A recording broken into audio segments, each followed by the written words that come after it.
chosen ones, empaths. The narcissist had a plan in mind, but sometimes the way you line things up don't always work out, you know? The way you plan things don't always work out the way you thought it would.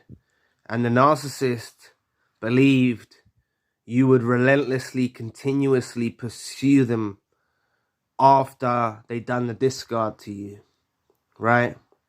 And you know, some of us might have chased for a little bit, but eventually we realized, for some reason, nah, I'm backing off now. I'm backing off now, you know? And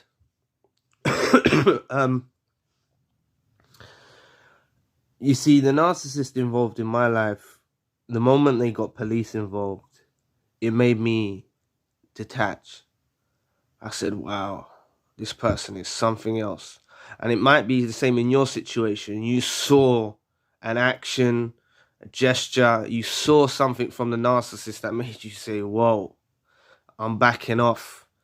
And the thing is, this is what I always say, the narcissist counted on you chasing after them after this discard.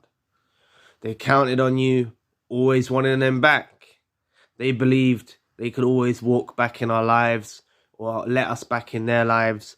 They believed they always would have us on the hook. And this is why the discard was done in the way it was. They didn't give you the closure you needed. They denied you certain final words that would literally free you from the shackles. It would free you, but they denied this. So you had to do all of the inner healing yourself and come to the reality that the relationships ended and you're not going to pursue them any longer. And what I'm saying is, ignoring the narcissist after they discard you is a brutal blow for the narcissist. It is a real brutal blow, because they had all of this preconceptions about how you're going to carry on, how you're going to act out, how you're going to pursue them when they're with a new supply, all of that. Like, some of us have seen that they've gone with a new supply. That was another part of me that disconnected when I saw they go with a new supply. That some of you have seen them go with a new supply. Now, I always say that this is the most empowering moment in the whole journey of when you're with the narcissist, because power goes back into your court when they go with someone else.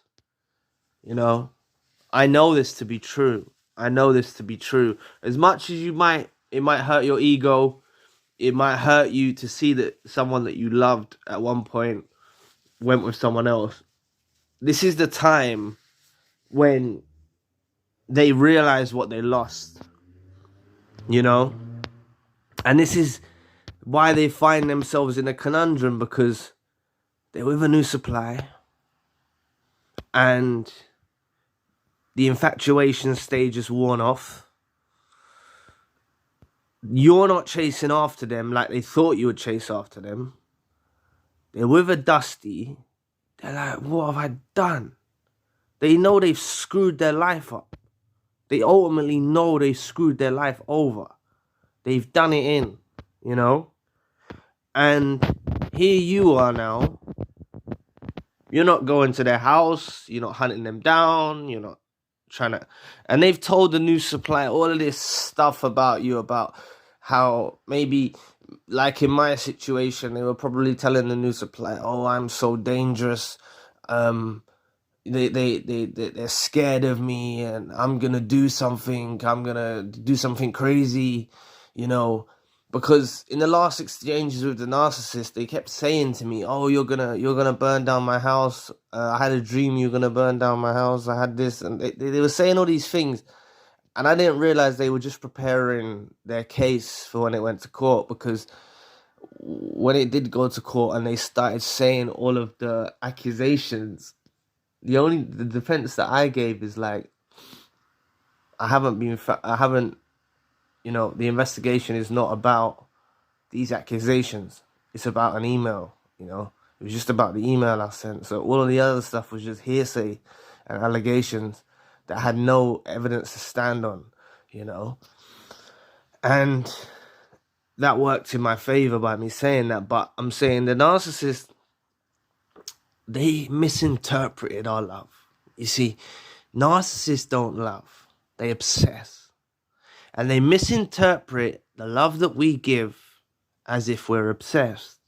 We're not obsessed with the narcissist. We really loved the narcissist. We really cared about the narcissist.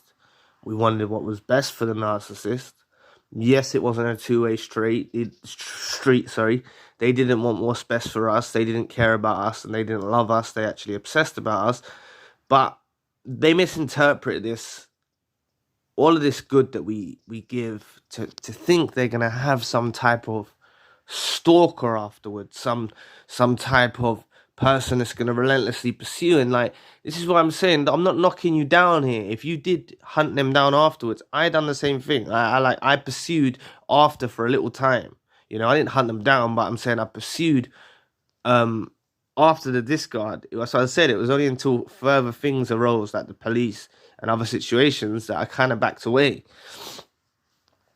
And that's why I'm saying they just counted that we'd constantly stay in that state. You know, that state when you wanna hear what they have to say. You wanna hear what they have to say about something. You wanna talk to them like that. They thought we're gonna stay like that forever, and we're just not.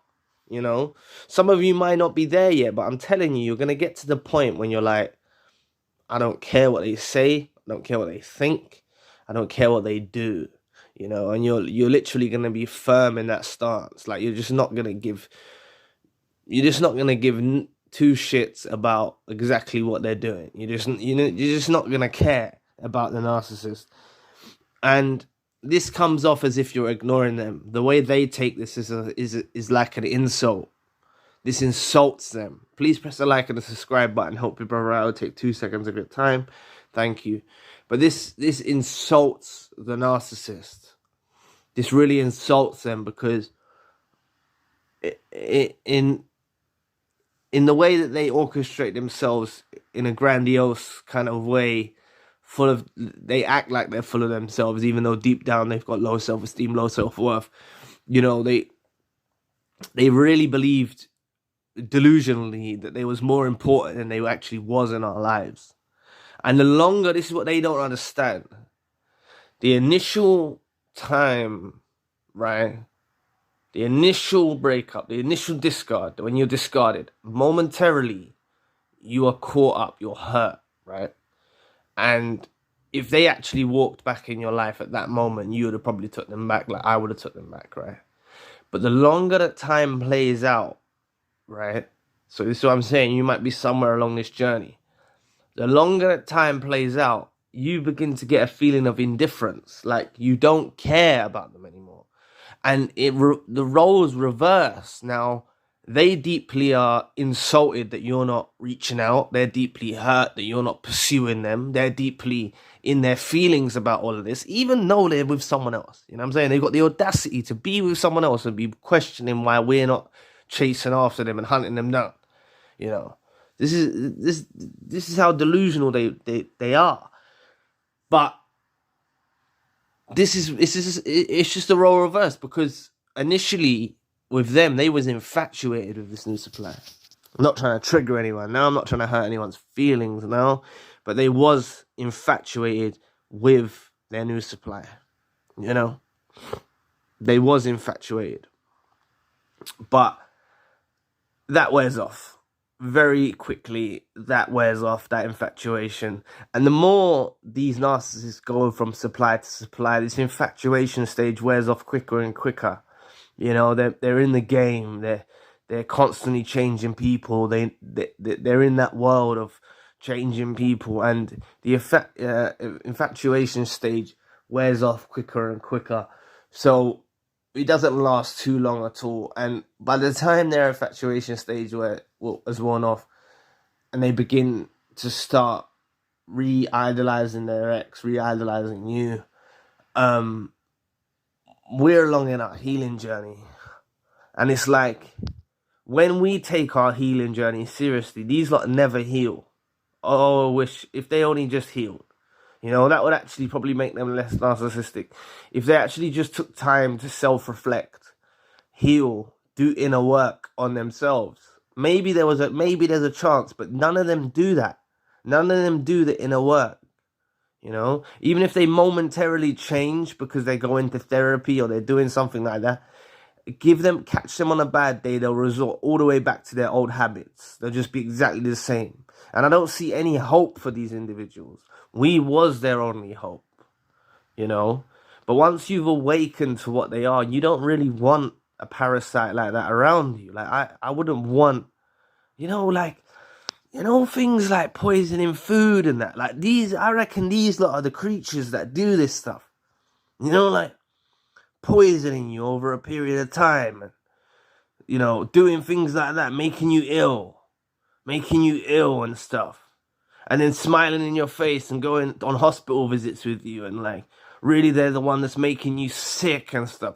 Like, this is what I think. Not all of them are like this, but I believe they have tendencies in areas to be like this, you know. It's just like the gaslighting. Like, even though that's not an actual, maybe not an infliction of physical ailments, like physical pain and physical, what's the word? What am I looking for? Like, physical problems with yourself. It's causing you mental problems to doubt yourself and actually make you go crazy. So they do that. We know most narcissists gaslight, you know, and they will be happy for their supply to go crazy, knowing that they're in the blame for it all, you know. And basically, it is what it is, you know. If you can cut the cord, sever the tie, this narcissist is pissed. This narcissist is angry. This narcissist is really insulted that you don't no longer want to pursue them and chase after them. So keep it that way, you know, keep it that way. They're going to reach out of hoovers. They're going to try and make you get your guard down. Keep firm, you know. Even if you do say 1-2 words back to them, if they try to hoover you and you just reject them, that's fair dues, you know. It brings a lot of empowerment when you reject the narcissist, when you see the narcissist reaching out after a period of time and you're like, oh God, I know what you want, you know. And they're saying everything but that. They're just saying some next BS, right? You know, trust me, these narcissists, they go crazy if you just stay no contact, you know. So block them if you can. You know, avoid even getting into a conversation with them because it leads to nowhere. But I'm saying, for me, I did respond to the narcissist when they hoovered, and I told them about themselves very shortly and briefly, and that's how I done it with them. You know, I've done that with them numerous times. I wonder if they probably, you know, they don't stop. And I've had emails and weird things on Instagram, like weird profiles and odd emails. You know, they pretend to be someone else. That's what they tried to do to me. Like, that's how they caught me out this time. They pretended to be someone else. They started to find out information about me. I'm having a conversation with a subscriber. And they tried to ruin what I have with the relationship I have with subscribers, because now when I get some emails, sometimes I don't respond to them because they look dodgy or something makes me think it's dodgy. So, or when I do respond, I'm very closed off, you know. But just know, ignoring them, it makes them do these kinds of deranged behaviors, like reaching out to you and stuff. They will try to reach out to you. They've got their new suppliers. They're with their new suppliers, but they still can't get over you. So that's what they have to learn to live with. So please don't let them back in. So anyway, thank you for watching today. Please press the like and the subscribe button. If you'd like to donate to the channel, you can find a link in the description box. If you'd like a one-to-one session with myself, you can also find a link in the description box. Currently, I've got a secondary channel, a spiritual channel. So anyway, I'll be back with another video soon. Peace.